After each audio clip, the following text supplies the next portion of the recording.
That's our theme music. That's right. Go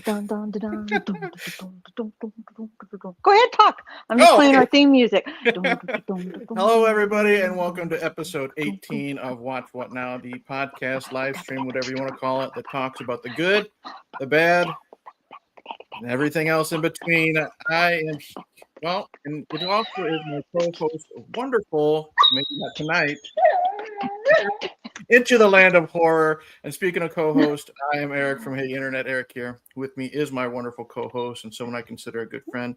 She's an Avian Hall of Famer, former radio show host, and the woman who is hungry like the wolf, especially if the house has boxed mac and cheese, Miss Melissa. Melissa, aside from tonight's subject at hand, how are you doing? Fine. I thought you were gonna.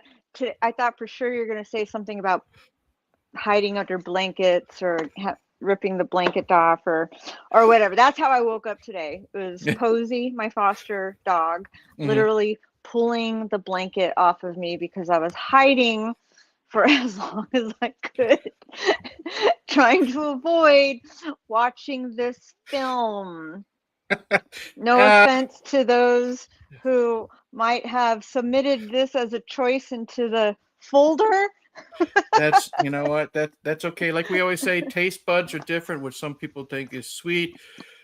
Melissa and I might find sour and bitter. So with that, the subject for tonight is it is another Shelley movie, or I guess I would say it wasn't suggested by Shelley, but it was just a random text sent to you by Shelley. Tonight we are talking 1992's Dr. Giggles. But before we do that, we are going to get to our kind of a fun new thing we have on the show today. AI says what? And what AI that says is, what? AI says what? And what that is we just go to our previous episodes and we get what AI claims, air quotes, we have talked about. And we had two good episodes where it made it sound like we were really, really professional with this podcast. And then we got to the episode on The Room, and it was just all about us trashing it. But this one is going to be about episode 4. And Melissa, if you remember, episode 4 was about Carrie, your first time watching it. Oh gosh, really? Yeah. That was only episode 4? Yeah, it was. Gosh. Okay. Yeah. So, oh yeah, that's right. I can remember where I was sitting when we did the broadcast now. Like I have to think you're in remember your back living to... room. I think you're in your living room in a recliner or something like that, I believe. I remember. Oh, okay. Yes, I was in my living room in my previous house in a recliner in front of a different window. I'm glad she can remember all this stuff. I can't even remember an hour ago. Or the recliner was next to me or something. Yeah. Maybe. Oh. Or you know what? I could have not even been home. Yeah, you might not have been. I have no idea because you've done many of these in your client's home. Yes, that's true. I have. Wow. Okay. Anyway. All right, here we go. Here we are. Okay, episode 4, Carrie. In this episode of Watch What Now, hosts Melissa and Eric discuss the 1976 classic horror film Carrie, marking a first-time viewing for Melissa. They delve into themes of bullying, teenage isolation, and the consequences of vengeance. Key discussion points were the plot overview. The hosts outline the story of Carrie White, an outcast high school student with a religious zealot mother who discovers she has telekinetic powers after being mercilessly bullied. Character dynamics. The hosts praise the performances, particularly Sissy Spacek as Carrie and William Catt as Tommy Ross. They discuss how Tommy's genuine attempt to include Carrie highlights the tragedy of this film's climax. Production trivia. The hosts touch on interesting production facts, such as the use of reverse footage for the final scene and the real life intensity of the prom sequence where PJ Souls suffered a legitimate eardrum injury. Impact and legacy. Melissa shares her shock at the film's iconic jump scare ending, and the hosts compare the original to remakes, noting their preference for the original's atmosphere. It says ratings and recommendations. Melissa, 3.5 out of 5. Eric, 4.5 out of 5. Oh boy. And then the episode concludes with a look ahead at future segments, including discussions on Winnie the Pooh, Blood and Honey, and Troll 2. Gross. I was tilting my head at some of the stuff you're reading because I'm like, I don't even remember about, or like, what are they talking about? I know it's been that long. It's Oh, the hard jump cut when she reaches out. Oh yeah, the hand Okay. at the end of the grave. Okay. Yeah, it's Well, hard I to have to believe be it's been that long. Wow, and know. we're on episode 18 right now. Well, And we could also think like, how has it come that it's taken us a year to only get to 18 episodes? yeah, we'll be at a year, I think, in July. It's just, I hey, think there's something deeper there. there might be some rabbit holes you can go down if you you guys really want to.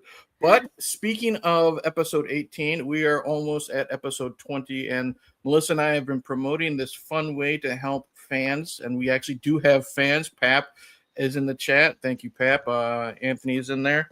Oops. And we're going to do it at the end. We're going to make you guys suffer through like we suffered through Dr. Giggles. You got to wait till the end. What we're going to do is we asked everybody to send a suggestion that was in the Facebook folder. And what we're going to do, we're going to write the suggestions down on notebook pads or pieces of paper, throw them in a hat. And Melissa is the queen of hats. If you know her personally, you know she's got 200 of them or more. And I do. on her end, she will pull out one choice. On my end, I will pull out one choice. And then you have until episode 19. God willing. Wait a second. Okay. Wait. Did we change Your the rules end, again? we're going to pull out a choice, and my end, we're going to pull out a choice. Can we pick a different type of wording here? All right. Melissa will pull. My end sounds like you're going to pull it out of my butt. Well, considering where what this movie is, it might have belonged up there. So on my I'm sure. On my side, on my side of the internet, I will pull a choice out of my hat, and on Melissa's side of the internet, she will pull a choice out of her hat. How is that? Okay. All right. All right. So we're doing it at the end because I got my portable desk here. Yes, she's professional. I'm impressed. I have one of my hats, and I'm gonna flip it inside out because it's a reversible hat. And I got my identical pieces of paper. They're all blank. But the people who are watching the live broadcast will know, okay, this is when we can tune out, and we'll just tune in next week to find out who won the drawing. Well, what they have to do is like what I said is once we pull the pieces of paper out of the hat and not out the ends. The subscribers will have until episode 19, so God willing, 2 weeks to vote between those two choices, and then that is what will be episode 20. So okay, that makes sense. Makes sense. Yeah, because I was going to say, because I thought we were going to pull out 4 total, but I guess we should have done that last time if we were going to do that. We've been here 18 episodes. Do you people think we really planned this shit out? And she is here, Miss Superfan Gina. She is here. She is glad she made us suffer, Melissa. So God bless her being up this late from the UK, but we appreciate any support. And especially Pap, it's good to be home on Sunday with everything done for the week, just in time for this show. Very thankful to be here and thankful for everyone here as well. Thanks a lot, Pap. I've been sending you your messages and stuff like that too, Melissa, and we both really appreciate your support for the channel and the kind words you say about us here. Yes, very much so. I tell Eric, I'm like, wow, he's got a really great network of people. So anyway. Now, speaking of the opposite of great network and just great in general, we're doing Dr. Giggles, and I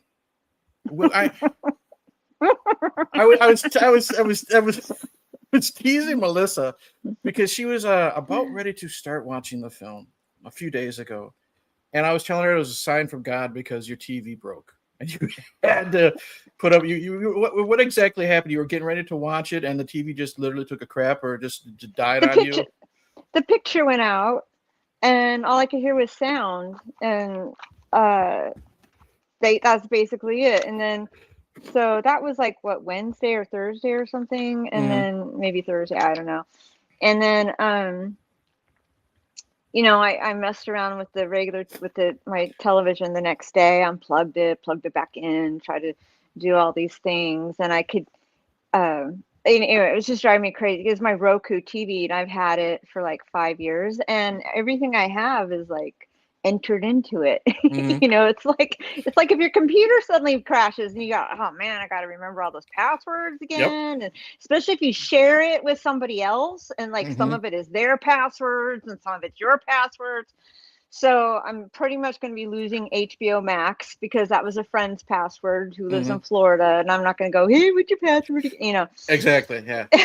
So, um, anyway, so then I remembered I had that my soon to be roommate had purchased a television a month or so ago and never hooked it up, and it was sitting in the closet. So I went, hooked it up, and of course it's a different brand. It's an LG, and I'm Mhm. used to. Ugh. Anyway, so like I just got it hooked up enough so that I'm able to download Tubi Uh-huh. because I needed an LG account, and I was like, oh my god. I just got it because I texted you on Friday. I'm like, wow, I got a new TV, so I can watch this piece of crap in HD. But I have a Samsung, so I had to make a Samsung account just to be able Uh-huh. to turn on the fucking thing and hook it Yes. up to the internet. And I'm just like, I missed the days, when we were talking about Trilogy of Terror, the days where we had the big ass TV, even though we only had 3 channels, all we had to do was turn a knob, and it was super simple. You know what I mean? Right. I mean, at least we had like, and the portable TV was, a small console with a handle on top. Mm-hmm. It was black and white usually. You can move it from room to room, or yeah. And so the past few days I've just literally been like, I really miss the day of just being able actual plug and play. You Yeah. plug in the TV, well, then you gotta with the antenna. Yep. Rabbit ears. Add foil to it. I had to do that with mine. Right. Yeah, but this TV, the TV that I hooked up, I even have like an well, old school antenna. It's a antenna that you can hook up to televisions if you Mm-hmm. don't have streaming service or whatever. So I could at least get my little house on the prairie. Priorities. I mean, because now there's like all these other things. You can have 24 hours of Dateline NBC. You can have Mm-hmm. 24 hours of 2020 or 24 hours of 60 Minutes on live television. Exactly. And it's like, I just want to know what's going on here. Like, Yeah. Yeah. What's going on? Well, maybe we don't want to know yeah, what's I going know. on in the world And then, today. but speaking of that, of not knowing what's going on, like Sure. I've had people send me messages over the past couple of days, that are supposed to be like meme jokes of whatever's happening currently, and I'm just like, Don't I know have it. no idea. Exactly. I don't know what this is about. I'm the same way. I'm the same way. It was like some concert or something, and I'm like, I have no clue what this is about, and I'm glad. You're literally one of 5 people in my life, like not family wise, that I talk to on a regular basis, and I usually keep it that way because it's a lot easier and safer. And I don't Yeah, watch that much like live TV if I can. yeah. But Okay. then there are times when we gotta watch Tubi, and as we said, per Miss Gina, we love her to death, no matter what. No matter what, we watched from Oh 1992. wait, somebody just wrote, "Have you seen the Kiss 1988 horror movie?" Oh wait, that's not Phantom in the Park. That's Sorry. not Phantom in the Park. I wonder if Stacy, if you're talking about Trick or Treat, where Gene Simmons plays a Wolfman Jack type disc jockey. I think that might. I know Ozzy Osbourne's in that. And he plays like a preacher or something. I mean, Oh, yeah, okay. because I think Phantom in the Park was before that, '88. All Anyways, right. Sorry, didn't mean. I no, forget. Sometimes they have their own conversation going on in there. no, you're fine. You're fine. We are talking Dr. Giggles, and oh boy, I've seen this movie before. It's been a long time. Oh, I remember this one like in rotation. A lot of times when I would go to the video stores, and when you rate the VHS, they have 3 or 4 movie trailers before the movie you watch. This one was in heavy rotation. I knew who Larry Drake was. He's the one that plays Dr. Giggles because I've seen him in a couple episodes of Tales from the Crypt. But other than that, I figured it was just a generic slasher movie. And that's what we got, Melissa. Melissa, we start out with a really bad CGI red blood cells going through like the heart valves and stuff like that. The yeah. scalpel goes through the chest, and then we see a doctor. Well, it couldn't be bad CGI because I don't think CGI existed then. That was really creative special effects. Well, we get what we paid. Well, how about this? It's a very, very low budget movie, and we got what we paid for. Okay. Free. And we cut to a doctor performing heart surgery, and we've seen this happen before. He's performing usually in front of a bunch of medical students above, like at a teaching hospital. Right. But something is up right away when the person he is operating on is just in a suit and tie. Right. And the observers, like I noticed when they were pulling out, giving a wide shot. Also, like I saw someone wearing a baseball cap, and I was like, yeah, that doesn't seem like a doctorly thing to be wearing, but I guess I could be wrong. And then we hear some alarms, and of course, then we see security workers walking by, and surprise, surprise, it's Dr. Giggles doing the surgery, and we find out we are now at an insane asylum.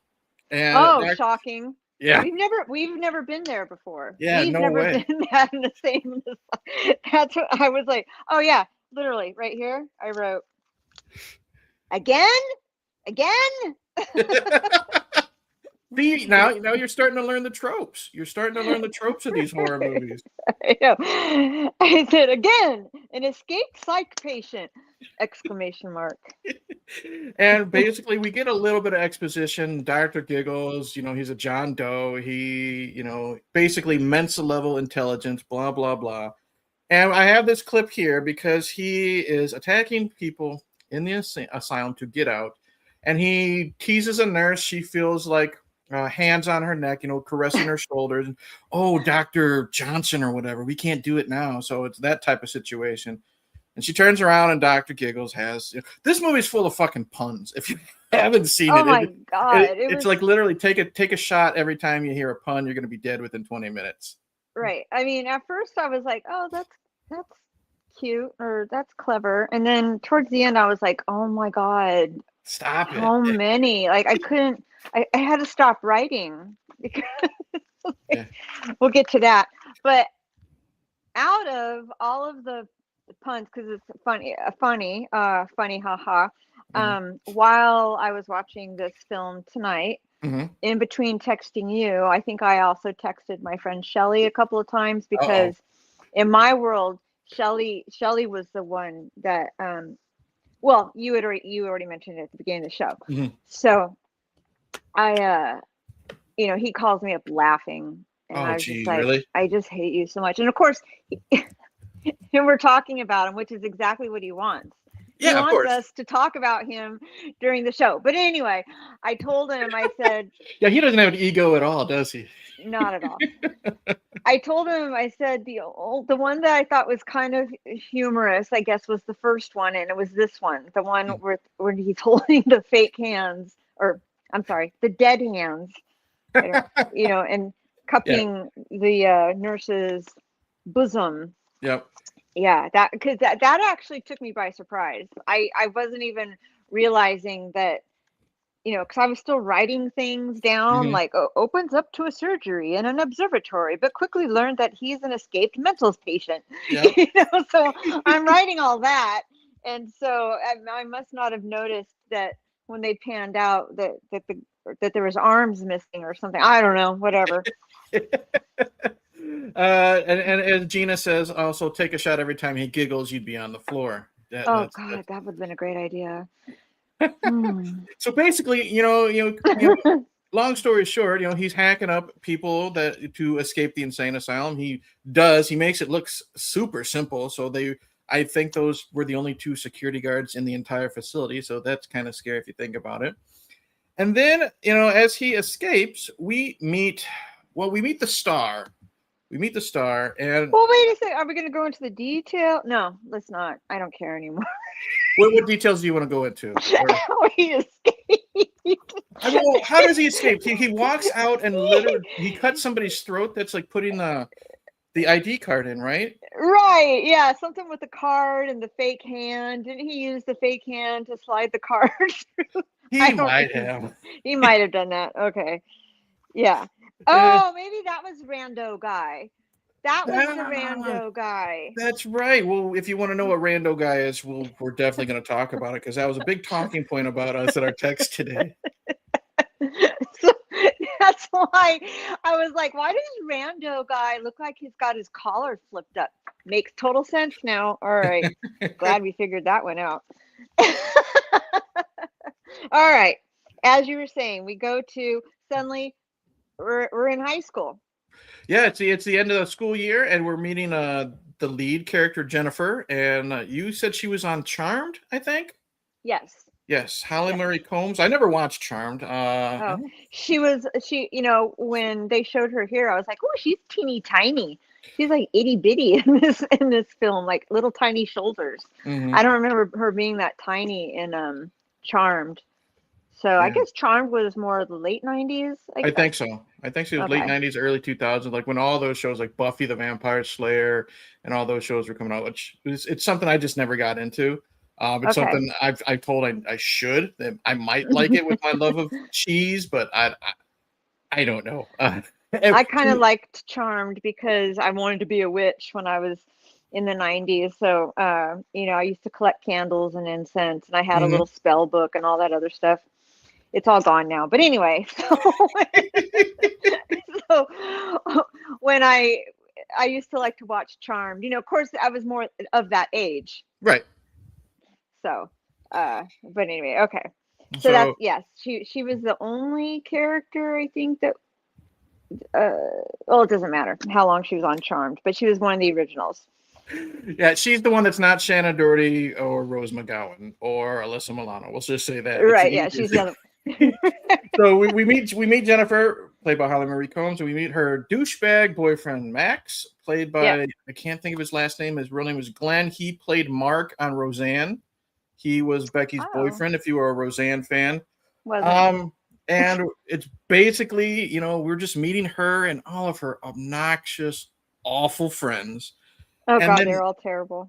and after I was talking to my wife. I'm like, because my wife's only a little bit older than me, but I'm like, when you started dating guys, were you attracted to the guys that like dressed like this blonde douchebag, with the curly hair and the glasses down in his nose and the flannel and the backwards hat?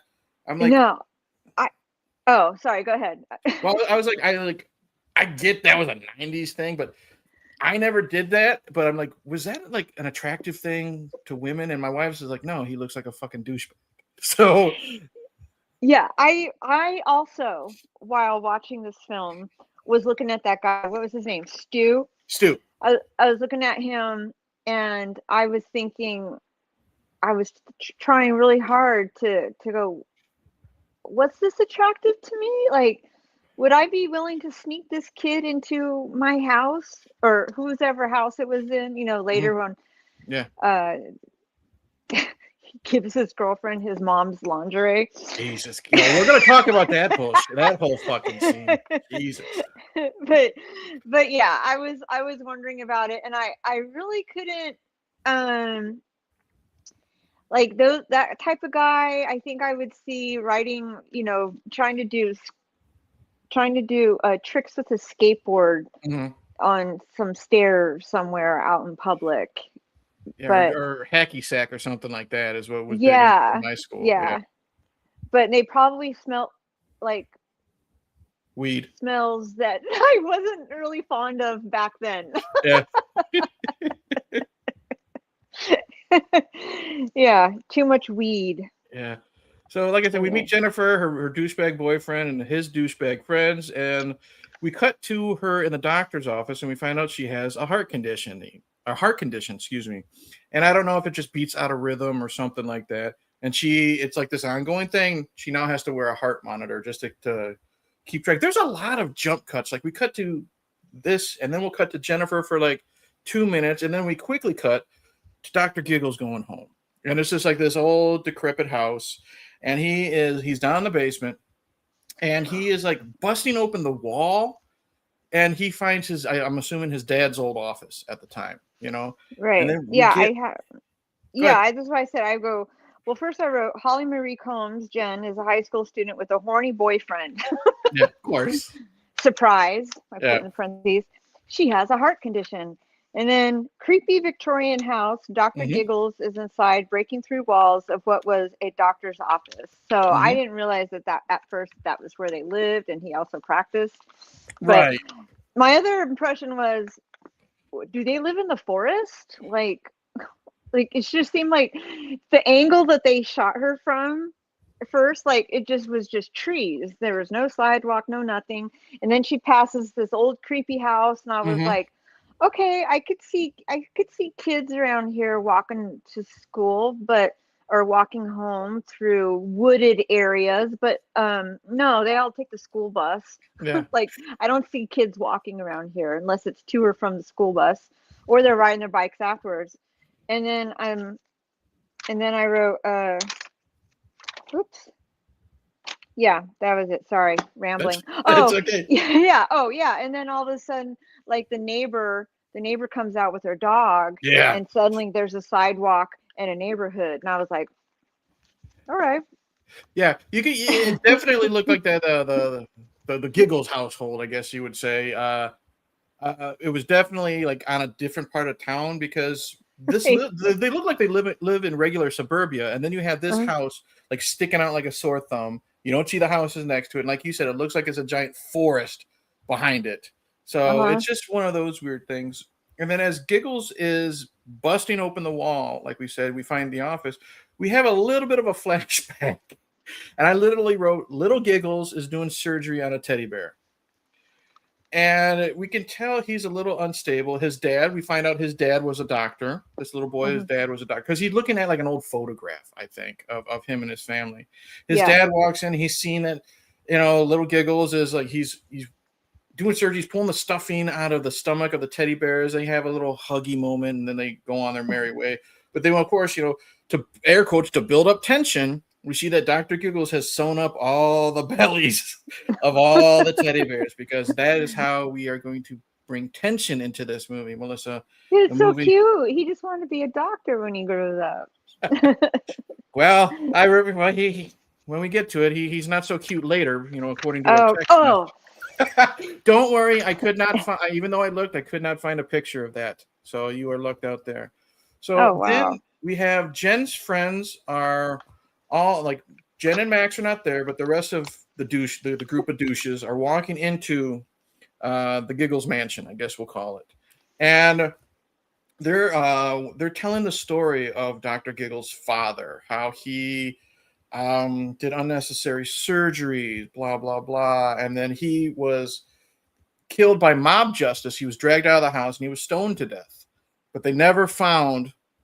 I guess his real name's Evan Jr. They never found, which is grown up Dr. Giggles, never found Evan Jr. Some people say he died. Some people, it's like this old myth, he might be inside the walls of the house. So they're just, fucking around, pretending to look around. And then there's a couple, a Yeah, trotter. there's a scene. This scene actually kind of made me feel uncomfortable. This is out of everything, all the out of, notes that I wrote, out of everything you've seen. Okay. What's, out of all the notes with this movie, like, because I was going, okay, so this movie sucks. Let's try to find like, another meaning behind the movie or whatever. okay. And I guess this, is typical of it's just it was an interesting observation that I made. I felt really uncomfortable that the kid Stu, Stu. the white punk looking kid, and his girlfriend locked the two black kids Yeah. in the house. Yeah. That made me really uncomfortable. That I that is it is a horror trope that the black character dies first, always dies first, right? But but I was, yeah. this was like a douchebag thing is what Stu does. He's Uh-huh. already creeping out the girls, with the story. And the black couple is Trotter and Lee. Trotter, I recognized. He's been in a couple of horror movies. He was also in like Cool Runnings. He's done a mixture of like family films and adult, like rated R type movies. Hmm. Trotter and Lee, they're in a room, and Stu literally slams like this. I think he slams the door on him, and like he has like a shovel or a pickaxe, and he shoves it in between the door and the wall. So they're trapped in there.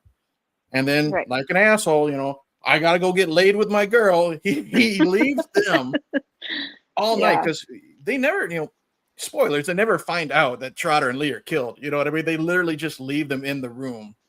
And this is where we get some of our first kill scenes. Trotter and Lee, they're trying to find a way out. Trotter walks up against the door, and then he suddenly he makes like a shocked facial movement. And you find out he was stabbed through the keyhole with a syringe. And that caused him to spit up green goo. Yeah, we don't know what's in it. It doesn't matter. And then Lee is killed off screen. Dr. Giggles gets in through the door, scares her. And then we have the bitchy, nosy neighbor, Elaine. She is snooping around, and I think she looks in the keyhole. We see Dr. Giggles' eye, and that scares her away. So we know that I already don't like her, just the way she looks. She always looks like she kind of sucked on a lemon. You know what I mean? She's always got that pissed off face, and it gets worse. So we've already got 2 dead teens and 2 teens that I really, really, really fucking hate in Stu and his girlfriend. Right. Then we go to the teen party spot. Yep. Teen makeout spot. So the teen party gets broken up by the cops. Mm-hmm. The older cop, whose name I didn't write down because that was Magruder. Oh, like MacGruber. Yeah, I kept calling him MacGruber the whole time. And then Ritz, who I kept calling Ritz, like Ritz Cracker. He's the younger. He's the younger partner. Right. Okay. Yeah. So they play Patsy Cline or something like that to my earbuds are already burning out. You got to be kidding me. All right. So then I wrote, I don't know. Honestly, I didn't write that many. I wrote a lot of notes, but it was just That's okay. It got 2. How many pages do I got? Oh my God. I only have like 1.5. Good Lord. You wrote a fucking novel. You already went through 1.5 of my pages. Oh my God. Maybe you wrote big because you're so fucking frustrated. Okay. Okay. Well, so the teen party gets broken up by the cops. Everyone skedaddles. Then we're back at the neighbor's house with her dog Ginger. Right? Mm-hmm. No, wait. Is her dog named Ginger? I don't remember, honestly. I wasn't paying enough attention. I think the one thing you would probably pay attention to is the dog stuff, and you don't remember the name. I think it might have been. I think it's Ginger, but it just hit me as funny because I have a dog client named Ginger. Oh, really? Okay. And the name Ginger keeps popping up in my calendar today. So anyway, okay. All right. So she's getting ready for bed, and Ginger, the dog, starts barking to be let in.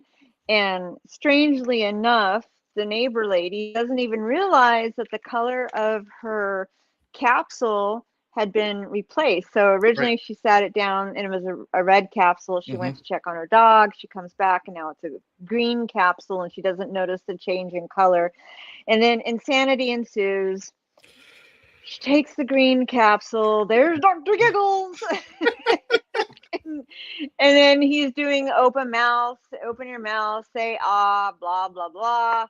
And then he's like, oh, we'll have to inspect your nose. So he sticks the sharp pointy thing up the nose.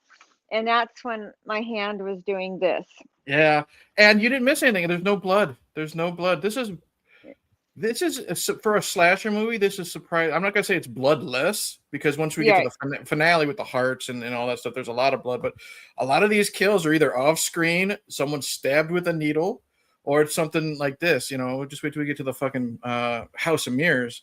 Yeah, Elaine's taken out. And then I'm just going to call them MacGruber and Ritz. I'm just going to call them that. That's what I'm going to think of anyways. MacGruber is telling Ritz the story. The actual story, and we find out that Dr. Giggles' father, Evan Rendell Sr., he had killed 7 patients, and the reason why he did that is his wife was dying of heart failure, and just being the caregiver and seeing her, lack of a better term, wither away, kind of caused him to lose his mind, and he was trying to perform a heart transplant. So every person he killed, he wanted to transplant the heart into his wife. Obviously, it didn't work. And then what happened was, like we said earlier with the ghost story that the kids were talking about, street justice happened. They killed Evan Sr., and Evan was never found. And then as Rich was pushing MacGruber to talk more about the kid, MacGruber won't. So there's, again, more tension. So All right. that's Yeah. it. So right here, what did I put? Okay. Oh, geez. I had a note here. It said, uh, huh, that's funny.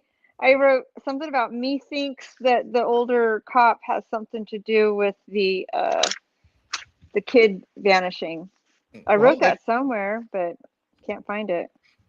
that could be true. I mean, because like I said, he's really pushing like that he won't get into it. Oh, here it is, right here. Yeah, Okay. I said cops inspect creepy house. Me thinks the older cop had something to do with young Evan escaping house when the town killed his dad. All right, Oh yeah. Well, there we go. wait till we get to that. That was probably my favorite text of like because if you're new to the show, welcome. Lots of times Melissa and I will do running texting commentary sometimes, and we had a nice long conversation as she was watching Dr. Giggles. And when we get to what happened to young Evan, I will say that is probably my favorite part of the whole conversation today.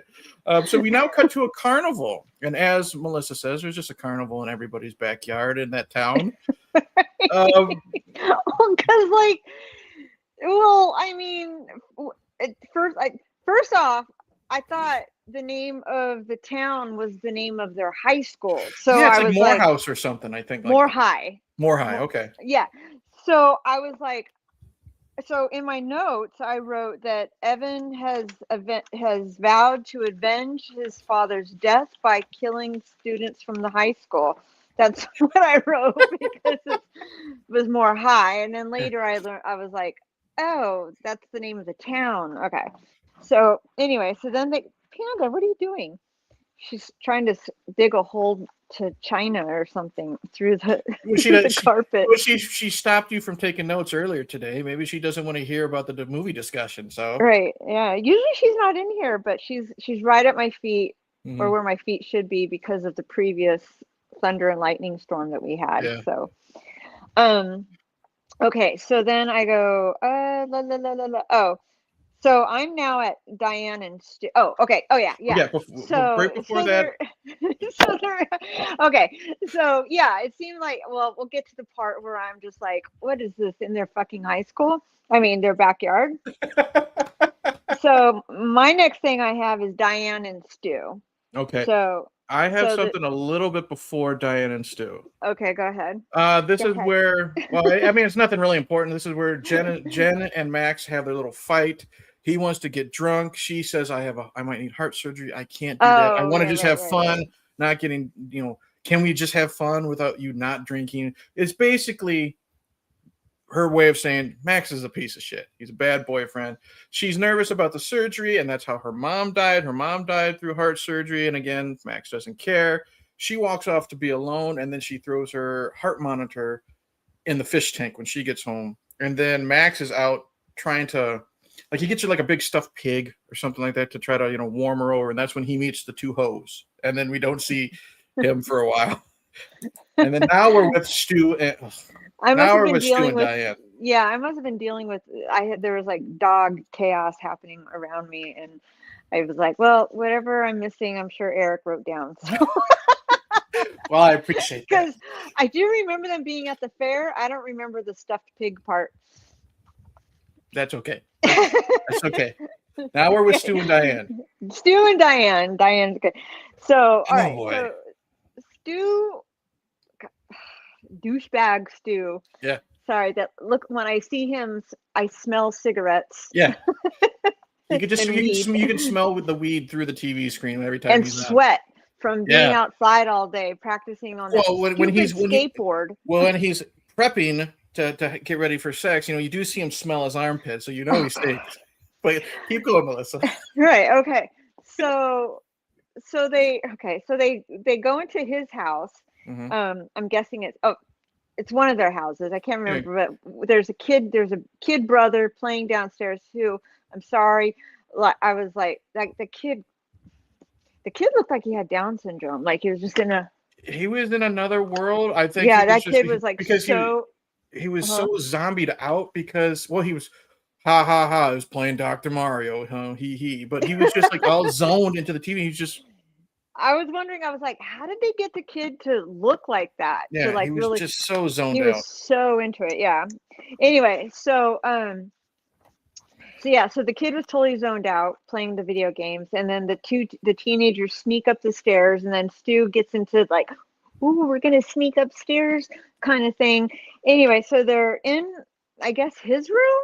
Yeah, It's I very think. confusing because it seemed like a feminine. Yeah, it had to have been his room. Okay, so they're in his room, and he starts pulling out lingerie out of out of his top drawer to give to his girlfriend, and then he says that he stole the lingerie. I'm so glad that I stole this from my mom's suitcase before they left for their trip. I'm like, he's giving his girlfriend his mother's lingerie. That's fucking disgusting. It's just weird. That's a fucking disgusting because she's sharing lingerie. I'm going to assume underwear as well with another woman who is the mother of this boyfriend. But then it says something about Stu because he purposely went through his mom's underwear drawer, saying this will look good on my hot girlfriend. Right, right. Gross. And if we don't think, if you think it doesn't get worse than there, as she's prepping, she's doing her best, trying to put on the stockings and look sexy in mom's underwear. You know what I mean? She gives Stu a condom, and Stu's gonna go prep. And Oh wait, no, Melissa, yeah, he's like, where'd you get this? And she says, oh, they give them out in gym class. And yeah, so I wrote, this is what I wrote. I wrote, Stu skipped gym class and doesn't know how to properly put on a condom. He drops it in the toilet yep. and retrieves it with a toothbrush. Okay, he's in high school. He's had sex at no matter how inexperienced a male is that age. You know how to put on a condom. It's not that hard to figure it out. You know what I mean? Yeah, I think okay. Maybe I was a little stewish when I was 13, Okay. but it was my aunt and my uncle. Like I was babysitting Mm-hmm. my cousins, and for whatever reason, I don't remember why, maybe because I was just a nosy preteen kid, Sure. I went into my aunt and uncle's room Mm-hmm. and started opening up their drawers and stuff, and I opened up their nightstand and I found a thing of condoms, and I was like, ew. It was so disgusting. But I took one Uh-huh. and I started blowing. Oh God, you were making balloon animals out of it. I was making balloon animals out Oh of my it. God. So in a way, I guess, I probably would have learned how to put a condom on had I not made a balloon out of it. Okay.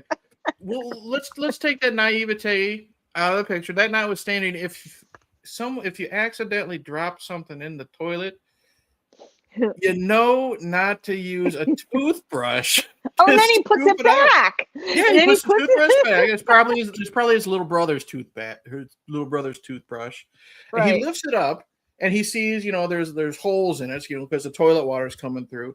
And then to continue being a douchebag, because obviously his girlfriend wants to have protected sex, he says, "Well, maybe she won't notice." Right. It'll be dark. So he puts his hat on. Yeah. Meanwhile, she's out in the hallway getting thermometered to death.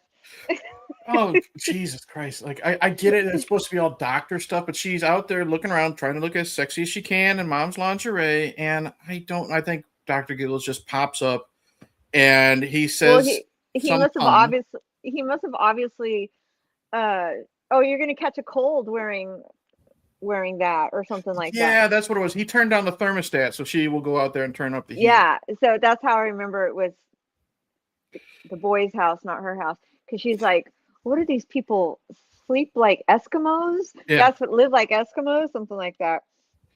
So yeah, so so then she turns around. There's the doctor. He's, and this is what.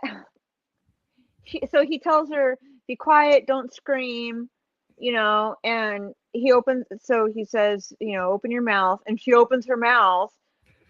Yeah, because some random creepy looking, like, I'm not gonna pick on Larry Drake. Dude is in my I'm house. not gonna pick on Larry Drake. You know what I mean? I'm not gonna judge a person by the way they look, but he has a unique look to him.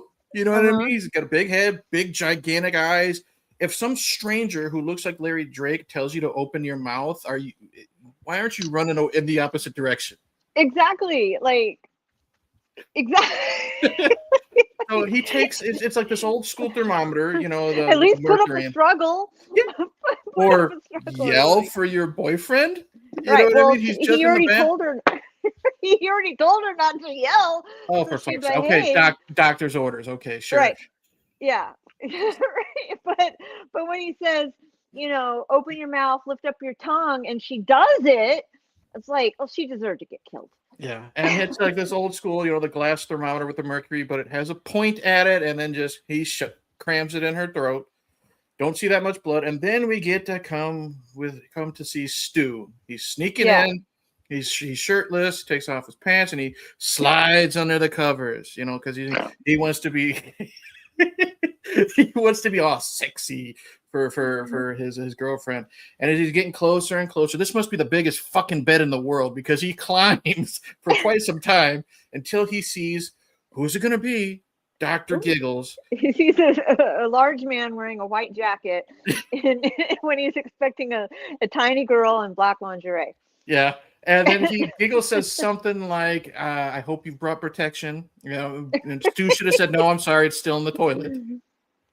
And then we cut to, I think Giggles, you see him slice something, and then we cut to Stu lying there, and he's got this big blood. Yeah, we don't see it get cut up, but we see he's got this big blood spot right there on his dick, and obviously he was castrated. Right. So that's what I wrote. Stu gets a scalpel to the nuts, and and then we go back to Tamra. Tamra is the girlfriend of Jen, Holly Marie Combs, of Jen's dad. Yes. And Jen does not like Tamra because we learn that Jen's mother only passed away a year ago, and Jen's dad's already got this, she looks 20. She looks like a 20-year-old, exercise aerobics. She's fresh out. She's fresh into college type of thing. He's getting himself a young rebound girl, I guess you would say. Right. The funny thing is, so when watching the film, I was like, oh, she looks like a cross between Winona Ryder and a girl that I was really good friends with in the 90s. Her name was Stacy. Her name still is Stacy. But people used to confuse her for Winona Ryder all the time. So when I was watching this, I was like, so this was 1992. Yeah, we were definitely hanging out. No wonder Stacy was so popular. They must have thought that she was, I don't know, part of me thinks, people thought she was this girl because she looked like spitting image of this actress here. But so the dad wants to go out and look for his daughter. Right. Oh, wait, I didn't even write down the whole part about Jen coming home and hearing them have sex. So if you want to take that, you can. Okay, well that's all there is. Jen comes home and hears them have sex. And she but what's her name? Tamra. She's yelling again. I think this is the second time where we've had a sex scene on Watch What Now, and someone's yelling, "You're the king. You're the king." Oh God. I don't know which one that was, but there had to have been one where we heard someone yelling. Halloween. Oh, that's what it was. Good Lord. Okay. So there's that. Dad goes to look for Jen, and they have this fight because, he wants to go look for his daughter. And obviously, like you said, there's the tension with the new girlfriend, and Tamara says, well, you got over your wife really quick. And he does the dad thing. He wants to go find his daughter. So what Tamara does is she drowns her sorrows in literally a tub of ice cream. Like she Like pours the entire tub into the bowl. Like she should have just eaten it out of the container. right? It was kind of like what we would call in this house, why lie? You know you're gonna come back and scoop more, so just put the whole Eat thing the in the bowl. But yeah, so basically, so Tamara's next on the list of Dr. Giggles, and after eating all of that ice cream, I don't remember. Dr. Giggles he appears walked. Yeah, somehow. He sticks something down her throat. It's got a little thingy on it, and he pumps her stomach, and then the little thingy turns around. I'm gonna guess, I don't know, some sort of cutting device, and all of a sudden the bowl now is filling up with red instead of just white. You know what? I was going to explain it more technically, but I love how you did. I'm just going to leave it that way. Basically, yes, she has her stomach pumped because that's too much sugar. It's unhealthy for you. You know, Right. That's right. Right. That's right. I wrote. So the earbud officially went out. That's okay. Tamara, I can still hear you fine. oh, okay. Yeah, I wrote Tamara gets her stomach pumped by Dr. Giggles. Next. So All Dr. Giggles finds the heart monitor, and right. he And we're he good. I remembers have his to mom. He remembers his mom dying, and then says something about how I gotta carry on Dad's work. So he now wants to do a heart transplant on Jen, and this is where we get to. Good Lord, we get to the carnival, and Max is being poorly seduced by the hoe and the saxophone. She's trying to show him how to properly blow on a saxophone, and they start making out. Jen walks in on them, and then they run into a house of mirrors. Now, Well, she didn't just walk in on them. She was led. oh, that's right. The one blonde that wasn't getting any action from Max turned showed her Right. where to go. Okay. Right. She's like looking for somebody, looking for something. Perhaps I can help you find it, or something like that. Anyway, Yeah. yeah. Next thing you see is Holly Marie Combs standing over Max and the polka dot girl, making out heavily. Yeah. Heavily. They were that close to like penetration. Yeah, they were that close to needing Stu's toilet condom to finish off the night. It's so gross. Like he really thought he was gonna not only Put that use back a on toothbrush him. Yeah. and put it on him. Yeah, I mean, oh god. Anyway, We get gross. to the house. They all end up in the house of mirrors. So we got Jen in the house of Right. mirrors. We got polka dotted hoe bag in there, and then we got Max, and of course Dr. Giggles is in there. And it is this long scene of them bumping into mirrors. It does look kind of creepy, you know. You see the multiple images of people in the house of mirrors, And and then the dialogue was also echoey, kind of like a dream sequence almost. as much as we're bagging this movie, there's some cool ideas. Like I liked the House of Mirrors scenes until we get to Hobag and the polka dots meets up with Dr. Giggles.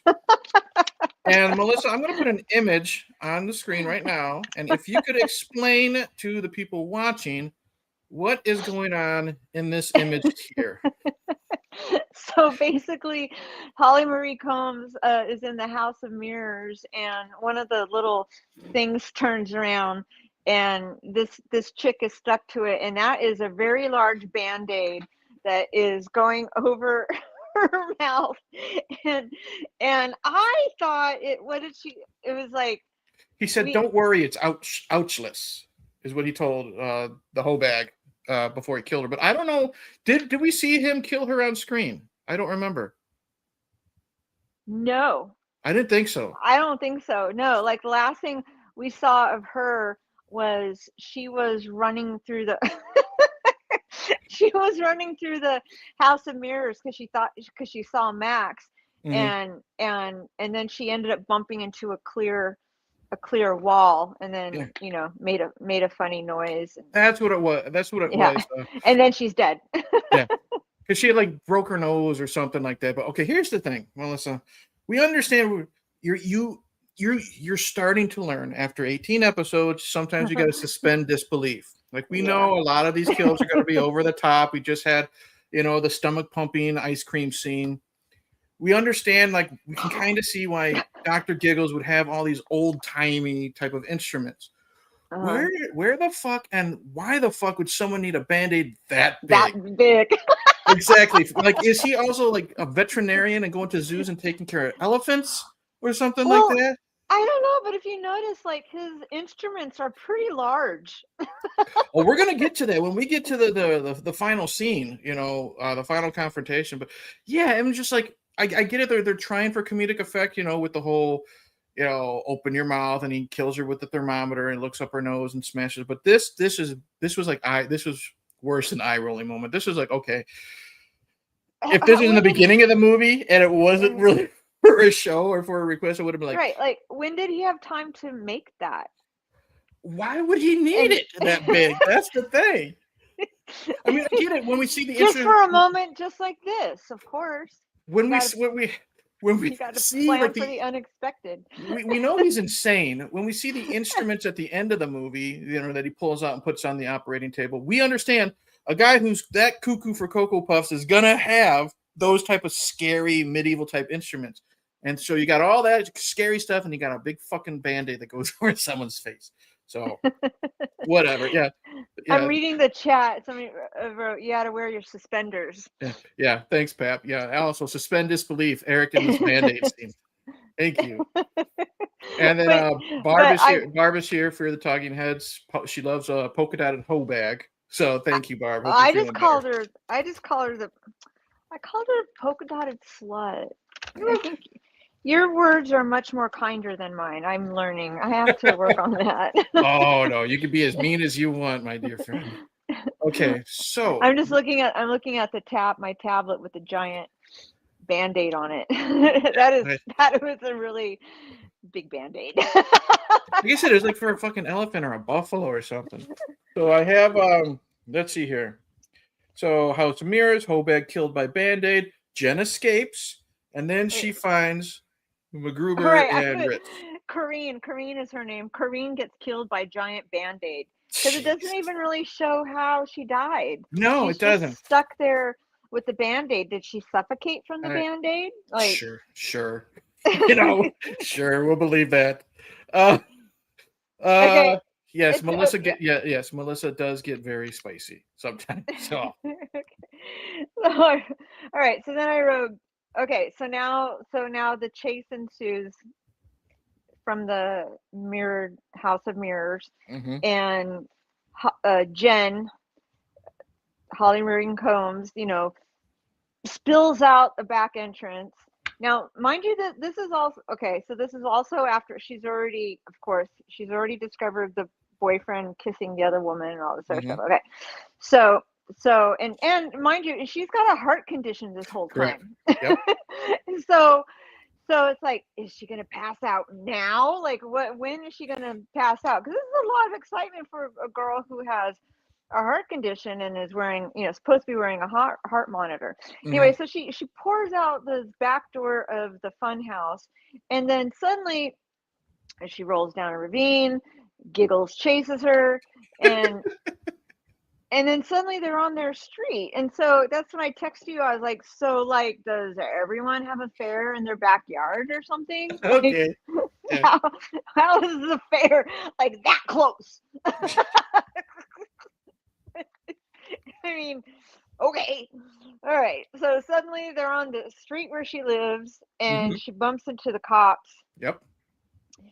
and and then the next thing I wrote down was, dude. I know Okay. there's a lot that I must have Okay. missed. No, that's like actually nothing really important. The cops take Jen and Max to the station.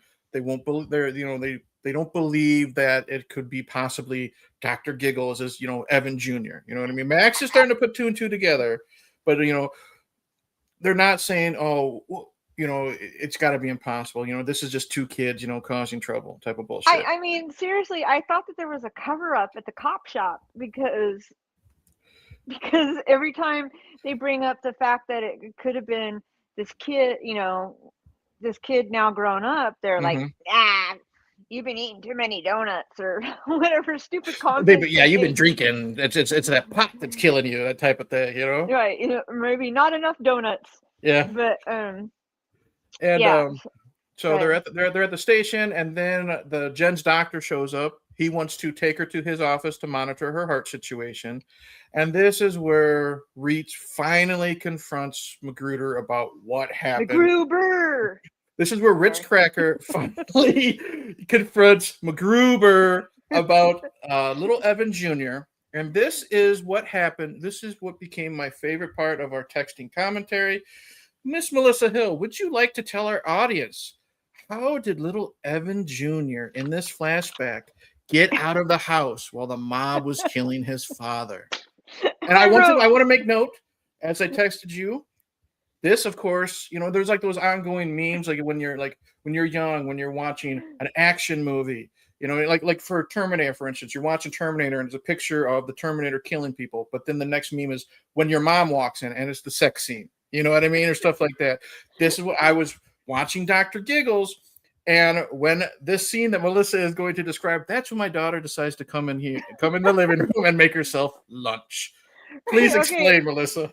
All right. So the older cop, he's having his flashback and he's telling the younger cop that, it was 35 years ago. I haven't drank this bottle in 35 years. Yeah, because he finds his bottle in his locker or something. I've been holding on to this bottle for 35 years. Last time I drank was 35 years ago.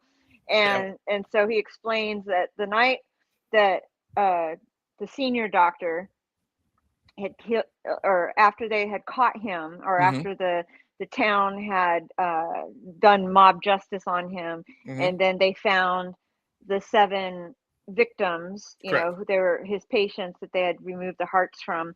The older cop who's in this movie, 35 years ago, it shows him he was the one in charge of watching over all of the bodies while, and it's really dark, and he's like, oh, it's not creepy at all. And suddenly, and he keeps hearing this giggling noise. So he's following the giggle all the way down the stairs, whatever, into the morgue, and he pulls. Keep going, power through. he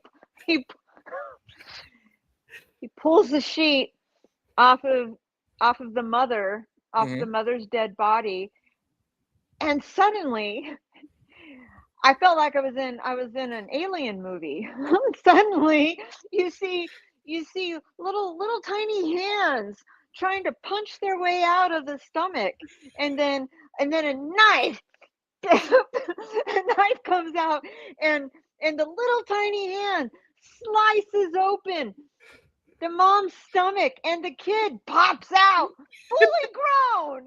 It wasn't like he was a baby. Right. He was a child. Right. Or already had getting ready to grow in his adult teeth. OMG. Oh my God. Like, I was like, am I watching Aliens? Am I watching The Walking Dead? Like, for whatever, it kind of reminded me a little bit of The Walking Dead for some reason. But I was just like, and then the cop just lets him scamper away. Like, he runs away. Well, that's something you don't see every day. You know what I mean? Like, what the fuck? Oh my God! And then I was like, also so. How long was the kid in there? That's true, because what MacGruber was saying, he explained that before Evan Sr. was killed by the mob, he had sewn his little boy, because we've seen him, again with the flashbacks, with the dead mom, the surgery on the teddy bears type of thing. So we've seen little Evan before, but I think Evan's supposed to be around between 5 and 7 years old, but still he's missing some baby teeth. He sewed Evan into his mother's body so he could easily escape while dad is being stoned to death by the mob. And I mean, it takes some time to sew a kid into a body. Well, here's the thing: he's got to not just do that. Did he put him in this way, or did he put him in this way? Exactly. Which way? How many? He had to get all the guts out of her. You know what I mean? And here's the thing. So when because obviously, the crime scene is investigated, didn't they just see random guts all over the floor where they picked up mom's body? didn't they think, oh, she looks too old to be pregnant? I mean, that was when they pulled the sheet off of her. I was like, whoa, wait a second, something's wrong with this picture here. Yeah. This cop is lonely and drunk, and we've already seen toilet condoms. We don't need to go another Right, step forward. right. This was before I even realized that there was a kid sewn into the mom's body. I was like, something doesn't look right with her. Like she looks a little bit bigger here Yeah. than Yeah. remember from previous flashbacks. Yeah. How that happened. But yeah, you're right. So, but like, I really was like, because I did not see any stitching here. There were no Unless stitches because she's Right. a dead did body, he so she's put her completely naked. this She's way, complete. him that way? Did he shove? Was it a reverse birth? You know what I mean? For you people at home, for you people listening on the audio, this is why we want you to watch the live streams, because Melissa is now doing a visual aid of how she thinks little Evan Rendell was shoved into his mother. Because as you're right, because in the morgue, the dead body's nude. She had no stitches or anything, from her breast down to her belly button or nothing. There was no scar or nothing. So he had to go somewhere. He had to get in there somehow. Like, was it like stuffing a turkey on Thanksgiving? Like, what happened? Jesus. And the fact, like, the kid, like, again, the process Oh my God. of stuffing takes time. The process of sewing, time. Then there was the stoning to death of the dad. Okay, and then there's the collection of all of the corpses, and then we got to bring them all down to the station. We got to put tags on all of their toes. We got to cover them all up. Everyone's got to leave the station long enough for the other cop to get drunk. How long was that kid in that belly? Like, I don't remember seeing an oxygen tank in there. Like, no wonder he grew up to be nutso. Like, oh my God. All she needed was like she needed like one of them little thermometers that you put in the turkey, and it just pops out when he's done and ready to come out of her belly. I mean, seriously, like, was he like a master yogi in there? Those yogis guys that like A contortionist. And they sit in a box. They sit in a clear box. I mean, I'm sorry, but Dr. Giggles did not strike me as the type that knew how to control his breathing and his heartbeats. I don't know, maybe he was. Wow. But I don't think he was that in tune with himself. I don't know, maybe he was. After being thrown into his mother's body. Oh my God. Oh my God. Okay. Whew, you feel better? There was just so much. It was like, I need more explanation than that. Well, remember how we he was sewn into his mom's body before the dad died. Well, first up, Gina, again, sorry I made you suffer, but I love this film. Love what you love, and I'll tell you this, we may have suffered a little bit, but I literally just had to mute my my microphone because I was laughing so hard I was coughing. So it is completely worth it. God. Pep says, yeah, I need to take a breath. So I'm gonna read some comments right now. I can tell Melissa would be cracking me up watching movies with Eric. Cracks me up naturally. Thank you, Pap. Oh my God. Barb says Melissa is our entertainment for the evening. And Pap agrees. Pap agrees 100% with you, Melissa, right there. The process of stuffing definitely takes time, Eric is Dr. Creepy for a moment. Thanks. Gina, I'm not sorry. Best stream yet, guys. Thank you. I appreciate it. Oh my God. The process of stuffing definitely takes time. Definitely. Oh, God. Gina, I agree. Best stream thus far. Okay. See, some good came out of this, and it was all about. Here's the. I can't wait for AI says what. I hope it picks up this section of how confused Melissa is, and you know how AI can be. Melissa rants and raves about how in the world little Evan Rendell Jr. is shoved into his dead mother's corpse. Jeez. Oh, okay. Oh my! Do you need to take a break and get a drink of water? Good Lord. I didn't realize how much I enjoyed that scene. I get Now. You know what? So this is what I'm glad.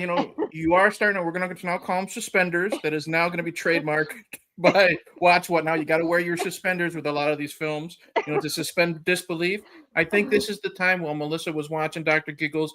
Her suspenders, not her TV, didn't just break. Her suspenders just snapped and they just dropped, and she just could not help herself, wondering how the fuck a 7-year-old kid gets shoved up there. And how long is he baking it? Is it 350 degrees per pound? 10 minutes a pound?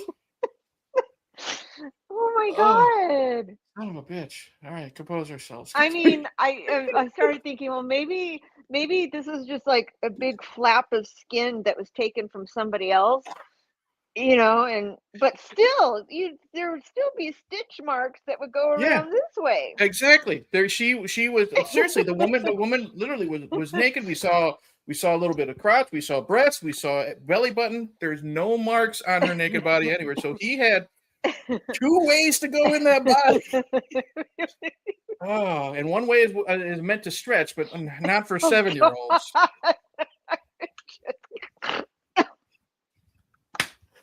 Okay. Oh Lord. So okay. Follow that up. Where's my fucking okay. So my note for that was. Yeah, please tell us what you actually wrote down. Good Lord, dude. Yeah, I think okay. I'm gonna go through my text real quick. I mean, child Evan was sewn into his mom's dead body. Where is it at? That's all I wrote right there. All right, here we go. Oh, for you, I think I wrote, oh my God. Yep. Good Lord. All right, I feel better now. Okay, so then we cut to, good Lord, how do we follow that up? We cut to Jen's dad is attacked in his kitchen, and this is where MacGruber is killed as well. MacGruber. I don't know how he's killed. I'm just gonna say he was stabbed. It doesn't matter. Who, MacGruber? Yeah. Oh. When dad's attacked in the kitchen, and then MacGruber is stabbed or something. I don't remember. Got sliced by one of those little saws that you use to cut tile. Oh, okay. Yeah. And yes, Gina, you have broken us. Thank you very much. But before MacGruber dies, he gets a shot off, and he shoots Giggles right in the more in the than side. Stu got. Yeah. What did that? Wow. Good Lord.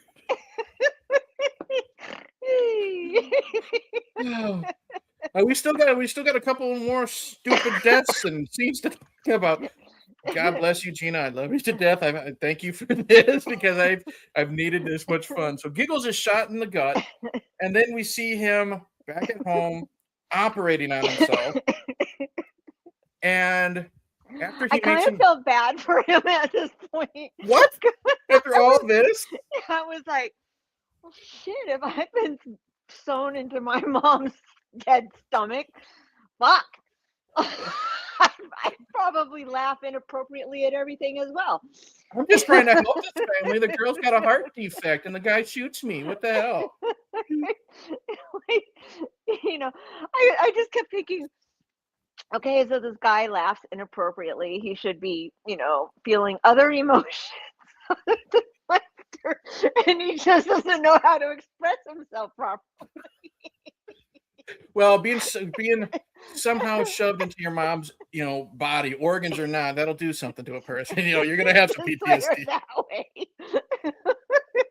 Like, did he get stuck halfway? Is his feet sticking out of like kicking at the end?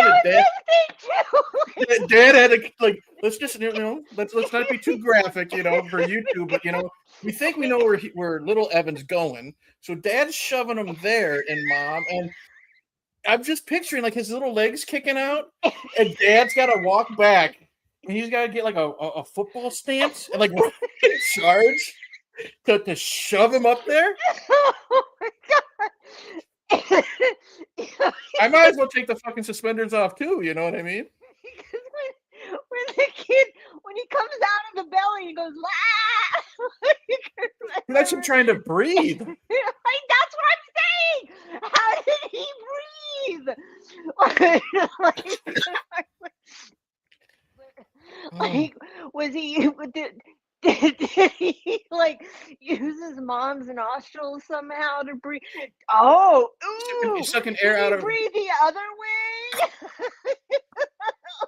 Her legs were open on the table, Melissa. Oh. See, well, what do you expect from a guy who writes in that a guy stole lingerie from his mom to give to his girlfriend? It fits. I guess. See, I was just gonna say maybe he's like breathing air that's already in mom's lungs. You had to go the other route, but hey, I wouldn't put it past this writer. You know, when we have toilet condoms and stuff like that in mom's lingerie. How would he breathe? He would need a straw or something to breathe air out of his mom's lungs. Maybe, you know what? Maybe Evan Sr. was he had this planned out and he shoved a snorkel up mom earlier. So little Junior can have that little. Oh my god! Now come on, Eric. Now that's just silly. Yeah, you're right. What the fuck am I thinking about? That's just silly. Speaking of silly and stupid. Okay.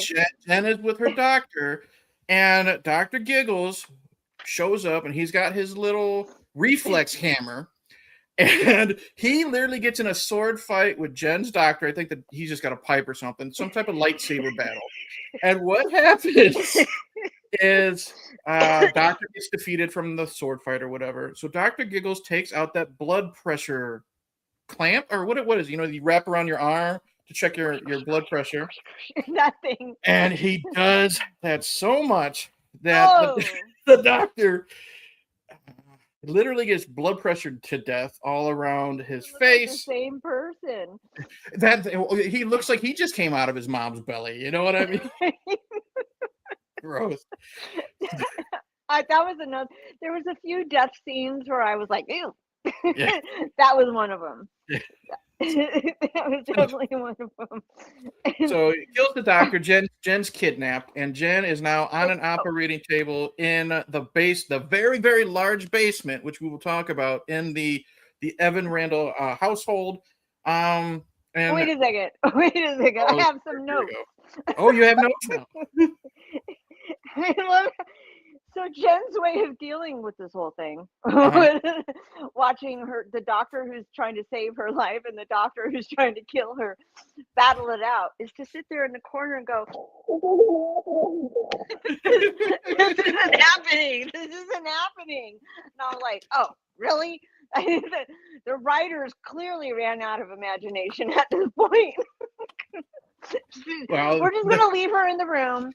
They spent all their animation on what we'll now call the birthing scene. So we're just gonna leave her in the room, and she's not gonna do anything because she's got the heart condition. So she's just gonna say, "This isn't happening. This isn't happening."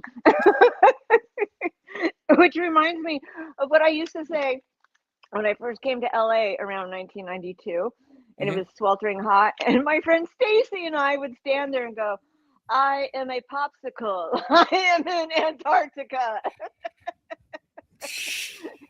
Because Stacy always believed it was mind over matter. Yeah, sure. All right. And then my next set of notes are, I hate this movie. Yes. I can't anymore. Yeah, because you did send me a text, and it was I said you literally said you do something like you can't bear, like if you can finish it or not. And I said, how much is left? Yeah, that's right. I'm actually in mid note. It says Giggles takes Jen into, and then I can't anymore. So she's strapped to the operating table, and Giggles is going through a bucket that's full of hearts. and they're fresh hearts. So we're wondering. It makes you wonder where he got the hearts from, and Right? that's when Officer Ritz, as we're calling him, he puts two and two together, finds out that Giggles is Evan Jr. He goes to the house, and then he's trying to find Jen. He goes through Evan Sr.'s office door that's in the basement, and he walks in, and there's this fake waiting room that has all the previous victims with their hearts cut out, and Rando, the armless, the random guy that we were wondering who the victim was, and they're all propped up, sitting in the waiting room, looking like zombies with their hearts ripped out, and he is literally going down a long freaking hallway, going to examination room 1, examination room 2, and this is where we were talking, you and me, and I'm like, how big is this fucking basement? And the senior doctor is had this built where he literally basically has his own fucking hospital underneath. Like, it isn't just like, when sometimes doctors would have their office like in the basement of their house or whatever, something like that. He had a whole fucking hospital underneath those stairs. And what do I have? I'm reading my chunky Yortie. Yeah. Their comment. That's Gina. Okay. About how she watched the movie with her dad when she was 15, and he laughed his ass off. That's why it's her favorite movie. Good. I'm glad to hear that. Well, Gina, even though sweet memory, even though that you have these sweet memories, we hope you're not taking anything we say personal. We're just having a fun time. I think she realizes that. Yeah. So we have Rich is going through the fake waiting room. This is where Giggles has his own homemade. What are those machines that shock? Clear. One of those things. Yeah, that. Yeah, he's got one of those clear machines. And she's knocked out, and Rich shows up and saves her from getting cut open. And then that's when I have Max arrives and does absolutely fucking nothing, because Max is more useless than anybody. And then I wrote, how big is the fucking basement? The basement was like, I mean, to me, I always think like, these old houses have big basements, but in reality, the basement's only as big as the footprint is, Right. Even though this is kind of a big house, the basement itself is pretty small. There's no like hidden extra room anywhere. We'll just put the suspenders back on. Yeah, suspenders back. Let's just say that their house was built into a hillside, and so there's more basement on the other side that we're just not aware of. Sure. Reach and Giggles get into a fight. Reach is killed with that saw that we've talked about before. I was really upset with that. I thought he was going to make it. I liked him. I liked him a lot. I really did. And then what happens during that fight, we find out that I don't know how a fire started, but a fire has started in the house, and there's a long ass fucking scene where Jen and Max are trying to climb the stairs. The stairs break. They got to try to climb up. And it's the whole, my God, this is a long scene where Jen thinks she gets away. Giggles grabs her foot. She kicks him away, blah, blah, blah. And then they just happen to escape the house just as the house explodes, because there's like, oxygen tanks and stuff like that inside, the doctor's office. They were still on the steps when the house was exploding from beneath them. Because they escaped. Because you could see that obviously it's the stuntman playing Max. You see, he's literally pushed off the steps by the explosion. He's flying through the air, and then what is it? Okay, house explodes, and now Jen is in the hospital to have her heart surgery. And who shows up? Oh, God, we know Dr. Giggles shows up looking like a burnt pizza. He looked like he should be on Dr. Pimple Popper. Oh, man. Hey, I have friends at work that are obsessed with that fucking gross show. I won't watch it. I won't watch it. So Dr. Pimple Popper shows up. And this is where I'm talking about, because he has like that instrument right there. and they're all nasty, medieval torture looking devices. But he's pulling them out of his medical bag. So I'm thinking, did this motherfucker steal Mary Poppins' little purse? Because he's pulling these things and tubes and everything out. The more towards the end the movie got, the more ridiculous it became. I think they really were just literally threw the script in the air and just said, "Fuck it. We've already had a kid come out of a dead body. Let's just go with it." Yeah, because I didn't even think about that part, but I mean, I was thinking like, where and the doctor, the doctor who's supposed to be doing the surgery is standing there watching. Yeah, you just let it happen. Stuff come out of the bag, and I'm like, why is he just standing there watching? Why isn't he like doing something about it? Probably because he was in shock of like, what the fuck is this guy pulling out of this? How big is this bag? Well, that's what I was thinking. Mary Poppins. She had that magic bag. Good Lord. Excuse me. So Giggles arrives. We have magic Mary Poppins bag, and then we have this little chase scene, I guess you would say. And Jen runs into a room. She throws some chemicals at him, and she has as I call them, the clear machine. Yeah.